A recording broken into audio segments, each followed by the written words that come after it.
Hello all. Today we are going to see a designing of business information warehouse. In last lecture we have seen what we mean by OLTP and OLAP systems, and we have seen the difference between the OLTP and OLAP system.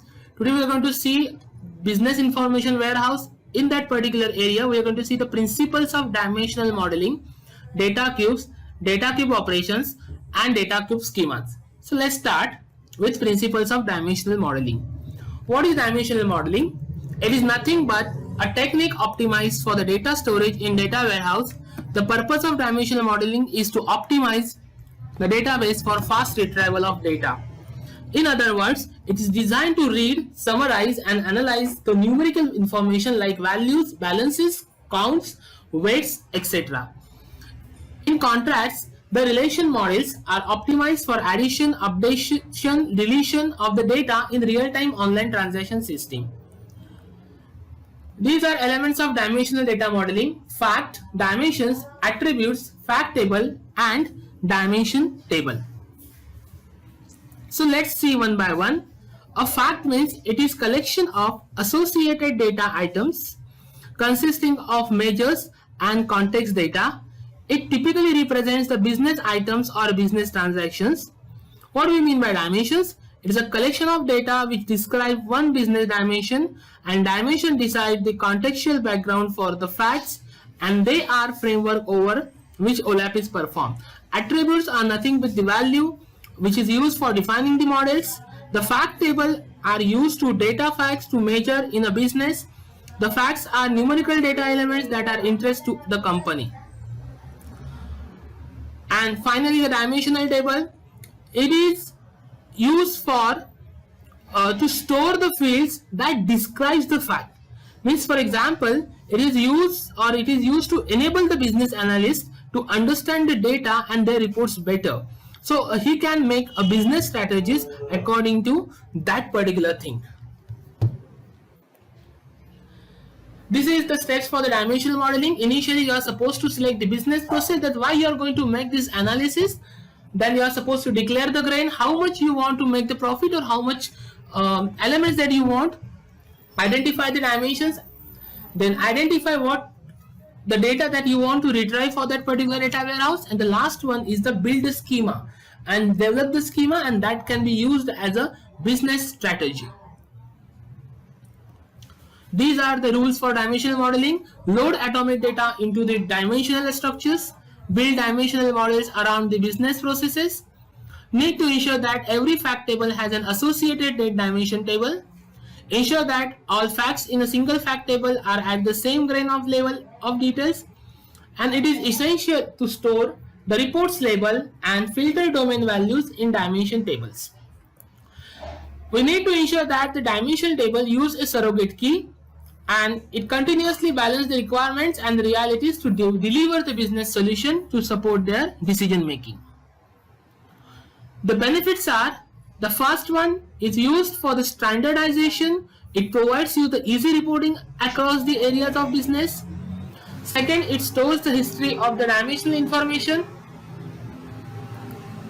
Third, it allows to introduce entirely new dimension without a major disruption to the fact table.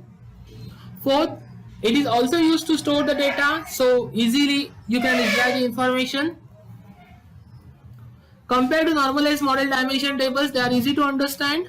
The informations are grouped into clear and simple business model. The dimension model is a very understandable by the business, and this model is based on the business term so that a business knows what each fact and dimensions or attribute means. The dimensional models are deformalized and optimized for fast data querying. Many relational database platforms recognize this model and optimize the query execution plans to.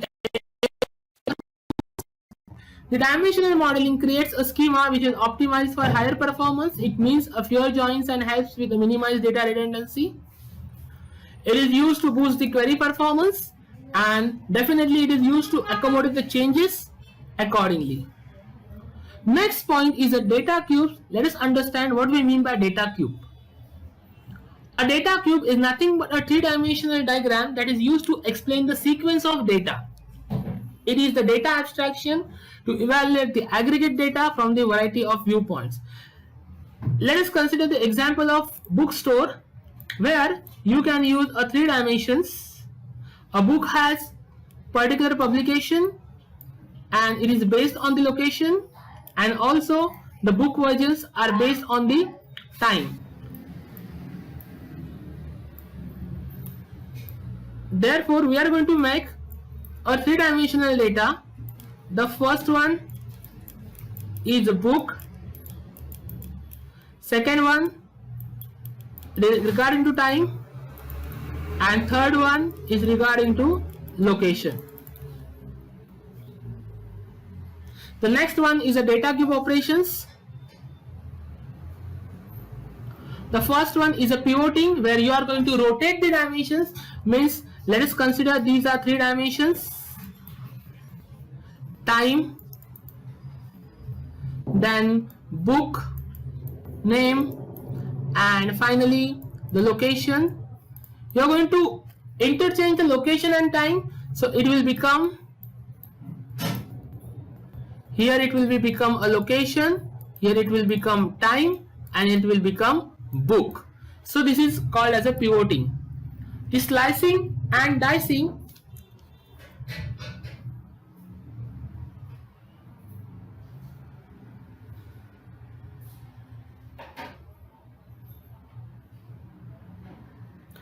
it refers of way of segmenting, viewing, and comprehending the data in database. The large blocks of data is cut into the smaller segments, and the process is repeated until the correct level of data is achieved for the proper analysis. So this is your cube, this is your actual data. You are going to have this kind of segmentation in slicing and dicing.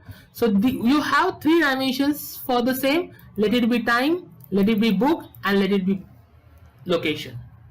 Summarization, whenever you are going to make a generalization, is defined as a summarization. Means you are collecting a data of a country, it is summarization. And if you want to go for the cities, it is a drill down process. Means whenever you want to collect the data of a country, it is summarization, but if you want to go in a detail, it is a drill down process. So you can collect a data of independent cities also. And last one is the data cube schemas. We have 2 kinds of schemas for the study, that is the star schema and the snowflake schema. In star schema, each dimension in a star schema is represented with only 1 dimension table. This dimension table contains a set of attributes, and the following diagram shows the sales data of company with respect to 4 dimensions. You can see the centralized, the select a fact table, and around the rest of the tables are gathered. And in case of snowflake schema, some dimension tables are normalized. Normalization splits out the data into additional tables.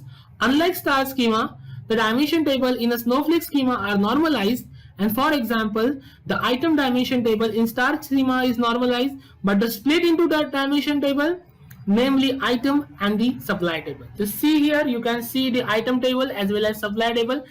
Means, just see the previous slide. Here the item dimension table,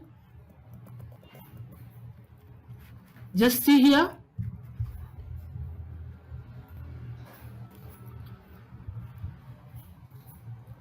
this table is splitted into 2 tables, that is item dimension table and supply dimension table. Thank you.